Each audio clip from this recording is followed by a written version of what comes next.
So, when you think about how the EU makes policy, you probably imagine these meticulous, long-term plans, right? But here's the thing. When it comes to cybersecurity, the story is completely different. The EU's digital shield wasn't built from some grand blueprint. Nope. It was forged in the fire of one crisis after another, built piece by reactive piece. Okay, so let's really get into this, because it is a massive puzzle. How on earth do you get 27 different countries, all with their own agendas, to agree on one single defense against a threat that moves at the speed of light and doesn't care about borders? That's the huge challenge we're going to unpack today. And to solve this puzzle, first you have to understand the, let's say, unique way the European Union actually gets things done. It's almost never a straight line from A to B. It's usually a much messier and, frankly, a much more interesting process. It turns out the EU's entire journey of integration is powered by two competing engines. And if you can get your head around these two ideas, you'll unlock the whole story of how its cybersecurity policy went from a boring technical issue to a major geopolitical strategy.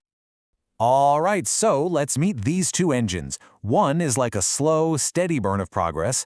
The other is more like a sudden, reactive leap forward, usually when things are on fire. They're known in the business as spillover and failing forward. First up, we've got spillover. This is the neat and tidy theory. It's the idea that integration is just a logical ripple effect. You create a single market for digital goods, and suddenly you realize, hey, we need common rules for data protection. One policy just kind of logically spills over into the next. It's predictable, it's steady, it's all very organized. And then there's failing forward. And this is the complete opposite. A massive crisis hits, a huge cyber attack, for instance, and it forces all the member states to scramble and agree on a quick solution. But it's often imperfect, right? It's the lowest common denominator they can all sign off on in a panic. And that imperfect solution, it creates new gaps, new vulnerabilities, which, you guessed it, leads to the next crisis forcing another big leap. It's messy, it's reactive, it's failing forward. And when you put them side by side, the difference is just stark. Spillover is driven by a functional need. It's gradual and engineered. Failing forward, that's driven by a major crisis. The pace is jerky and reactive. It's forced by events, not planned. And the outcome is often an incomplete fix that just sets the stage for the next drama. This right here, this is our analytical toolkit for the rest of this explainer. So, toolkit in hand, let's put it to work. We're going to walk through the history of EU cyber policy, and they'll see it's really a story of a series of fires, each one forcing the Union to keep forging and reforging that cyber shield. In the beginning, we have the cyber sleeping era. For more than a decade, security was just a tech problem for engineers. But then, bam, 2007. Massive, coordinated cyber attacks hit Estonia.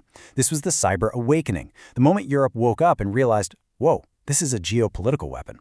Then, from 2013, spurred on by the Snowden leaks and huge attacks like WannaCry, we enter the cyber reacting era. And finally, starting in 2020, we get to cyber powering, where the pandemic and Russian aggression forced what the source material calls a quantum leap forward.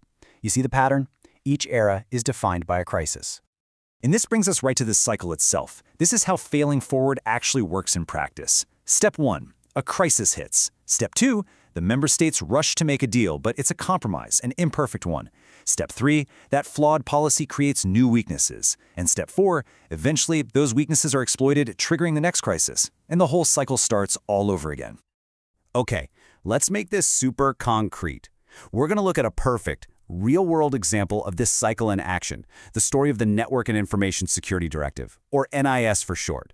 It's a brilliant illustration of this whole pattern of crisis and response. So here's the deal. The original proposal for the NIS directive back in 2013 was really ambitious. It covered a ton of sectors and demanded mandatory coordinated responses to attacks. But the final version that passed in 2016, it was a watered-down version. The scope was narrowed and that strong cooperation was weakened to just voluntary info sharing. This was a classic, imperfect deal, the lowest common denominator that everyone could agree to at the time. And then, what happens just 1 year later? The 2017 WannaCry ransomware attack. It crippled systems all across Europe, and it perfectly exposed the very gaps in cooperation the directive was supposed to fix. This was the new failure in the cycle. As one source put it, it served as another wake-up call.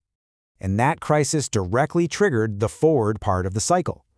The failures that WannaCry laid bare led straight to the creation of a much, much stronger NIS2 directive. And just look at the difference. NIS2 expands the scope, it strengthens the requirements, and, crucially, it beefs up the cooperation and information sharing that was so weak the first time. See the pattern? Fail, then fix. Okay, so let's jump to the most recent era, because this is where everything starts to accelerate. A whole new set of massive external pressures has forced the EU to not just react, but to actually start thinking strategically and pulling all the different pieces of its shield together. And then came the twin shocks of our time. The COVID-19 pandemic, which massively increased our digital lives and the attack surface, and of course, Russia's full-scale invasion of Ukraine. These crises didn't just nudge policy along, they forced a quantum leap, absolutely shattering the old walls between economic policy, foreign policy, and defense. And the result has been this absolute flurry of activity. I mean, in just a few short years, we've seen the strategic compass, which creates a common defense vision, the finalization of that much stronger NIS2 directive we just talked about, a new joint cyber unit to link everyone up, the first ever use of cyber sanctions, and new laws like the Cyber Resilience Act. The EU is finally building policy that is more integrated and geopolitically aware than ever before. So after seeing this pattern of crisis and reaction play out over and over again, it really begs the question. Is this messy, reactive process a flaw, a bug in the EU's design? Or is it actually a fundamental feature of how it works and how it evolves? So here's the big takeaway from all this. European integration, at least in cyberspace, is not some clean, straight line of progress. It's a cycle. It's lurching, it's reactive, and it's literally driven by failure. And while this fail-then-fix model might not be pretty, it might just be the only mechanism that allows 27 very different countries to actually build resilience together in the digital age. And that leaves us with one final and pretty critical question. This reactive, fail-then-fix model has worked, slowly but surely, to build the EU's cyber shield. But now, as we're entering an age of AI-powered cyber threats that can emerge and scale in minutes, not years, is that model still fast enough to keep us safe?